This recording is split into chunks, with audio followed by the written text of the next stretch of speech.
Torahbox.com pour la diffusion du judaïsme francophone vous retransmet un enseignement du Rav Yechia Ben Chetrit. Bonne écoute et bon limoud.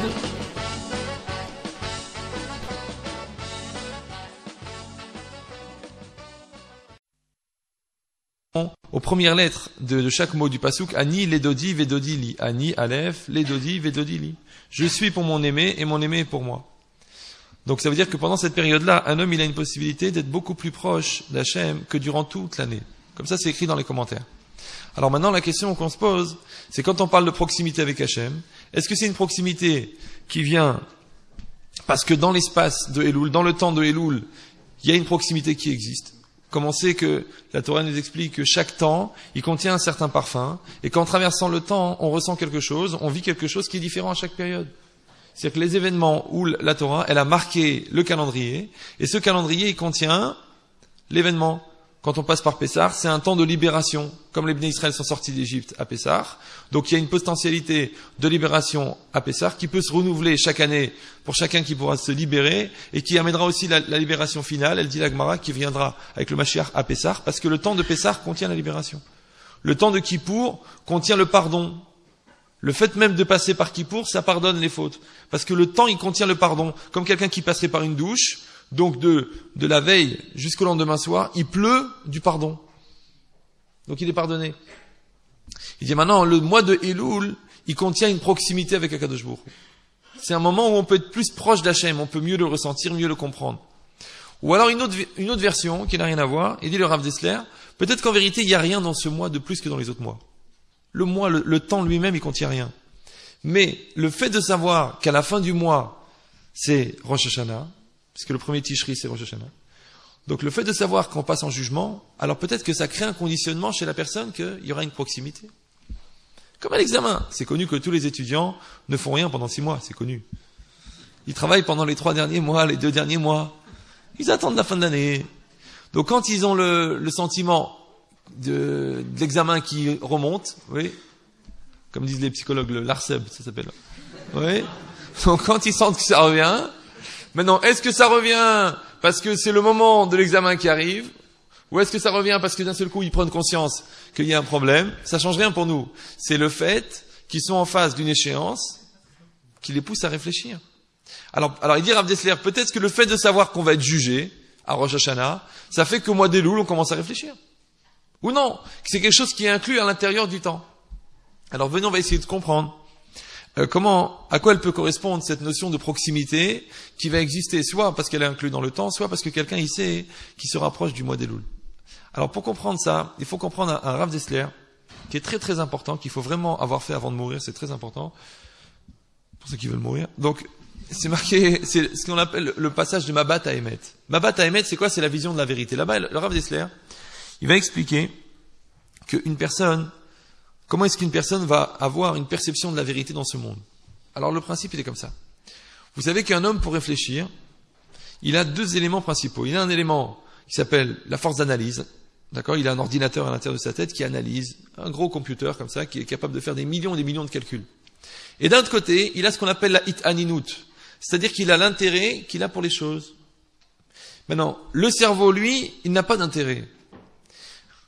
La force d'intérêt elle-même, elle n'a pas de réflexion. Mais c'est la force d'intérêt qui va orienter la force de réflexion. Par exemple, toutes les lois du marketing, on sait très bien comment orienter l'intérêt de quelqu'un, et même sa réflexion, oui, selon des centres, par exemple.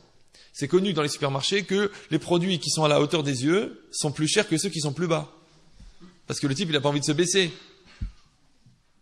D'accord? C'est connu que les gens beaux on a toujours l'impression qu'ils sont plus vrais que les gens faux, qui sont moches, c'est comme ça. Un beau vendeur, il inspire plus confiance. Mais ça n'a rien à voir le beau et le vrai. C'est pas grave. D'accord?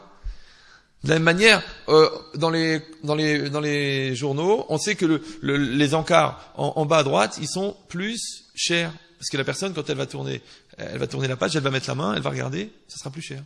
Donc il y a un conditionnement à l'intérêt. Quand quelqu'un cherche quelque chose, quand quelqu'un veut quelque chose, automatiquement sa volonté, elle oriente sa réflexion. Au-delà de ce que lui, il a envie de réfléchir en fait. Vous dites à quelqu'un, tiens, va me chercher des timbres dans ce champ. Maintenant le champ, il est couvert de parapluies. C'est rare un champ de blé couvert de parapluies. Alors je lui dis, tu m'as trouvé les timbres. Il dit non. Je dis, mais t'as pris un parapluie au moins. Il dit, quel parapluie? Il n'a pas vu de parapluie. Il cherchait des timbres. Ça veut dire que la réflexion, elle est orientée en fonction de l'intérêt. Donc si quelqu'un ne maîtrise pas son intérêt, il maîtrise pas sa réflexion. Maintenant, il peut être extrêmement intelligent, très très intelligent, mais s'il ne maîtrise pas son intérêt, il peut être extrêmement idiot. Parce que son intérêt peut l'orienter. C'est comme si vous imaginez un sous-marin russe, par exemple, par hasard. Un truc immense, ça coûte des milliards. D'accord? Il y a je sais pas combien de milliards d'investissements, de recherches. Il y a plein de marins là-dedans, il y a plein d'ingénieurs et tout. Mais ils ont pris un chauffeur, un hamor. Le conducteur, il est bête. Il est bête. Il prend une falaise. Alors tu vas voir le président, tu dis, mais monsieur le président, à quoi ça servait de mettre tous ces ingénieurs et ces milliards de dollars si le conducteur c'est un idiot? Alors ça, c'est un truc extraordinaire. Dieu, il a donné à l'homme un cerveau d'une puissance abominable. Il faut savoir que le plus gros ordinateur aujourd'hui, le plus puissant, il est nul à côté du cerveau moyen. Et le cerveau moyen, vous voyez, vous l'utilisez à 1,5%. Presque rien. Donc le cerveau, il a une puissance extraordinaire. Et ce cerveau hyper puissant, il est entre les mains d'un fou. C'est qui? L'intérêt. L'intérêt, il est fou. L'intérêt, il est fou.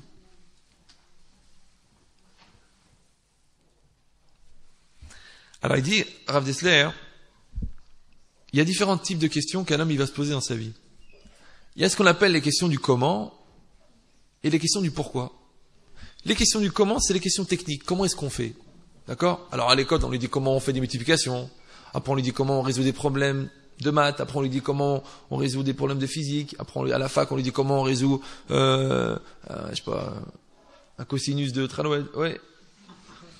Et puis après, au boulot, on lui dit bon, comment on résout ce problème d'équilibre des comptes dans ta société? Pour le comment, on trouve toujours des solutions. Mais pour le pourquoi, c'est pas la même chose. Mais pourquoi tu t'es marié?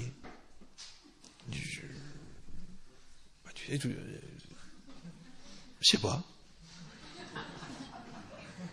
Mais pourquoi tu vis en France? Je sais pas. Pourquoi tu restes en Israël? Je sais pas. Mais pourquoi tu as eu des enfants? C'est la nature. Le pourquoi, il est beaucoup plus difficile à répondre que le comment. La technique, il n'y a pas de problème. Pareil, dans le comment, on peut s'arranger à 2, à 3. Bon, on va se mettre